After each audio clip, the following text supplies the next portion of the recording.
আল্লাহ মালাকুল মাউত কে বলবেন, মালাকুল মাউত কি অবস্থা? বলবে সব শেষ। মাইয়াপ্পা, কে বাকি? মালাকুল মাউত বলবে জিনেরা বাকি, যাদেরকে দেখা যায় না। আল্লাহ বলবেন জিনদেরকেও শেষ করে ফেলো, রুহু কবজ করো। মালাকুল মাউত আজরাইল জিনদের রুহু কবজ করবে। আল্লাহ এবার জিজ্ঞেস করবে, ইয়া মালাকাল মাউত আখবিরনি মাইয়াপ্পা, এবার বলো আর কে বাকি? মালাকুল মাউত বলবে, আল্লাহ মানুষগুলো সব শেষ, জিনগুলাও শেষ, এবার বাকি ইবলিশ শয়তান। কে বাকি? ইবলিশরেও শেষ করো, ইবলিশও শেষ।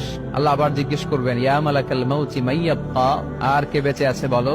মালাকুল মাউত বলবে, আল্লাহ আপনার কথা অনুযায়ী পৃথিবীর সব মানুষের রুহু কবজ করলাম, সব জিনদের রুহু কবজ করলাম, ইবলিসের রুহু কবজ করলাম, এখন আছে শুধু ফেরেশতা। আছে কারা? যাও ফেরেশতাদের রুহু কবজ করো। ফেরেশতাদের রুহু কবজ হয়ে যাবে। এবার আল্লাহ জিজ্ঞেস করবেন, ইয়া মালাকাল মাউত আখবিরনি মাইয়াব্বা।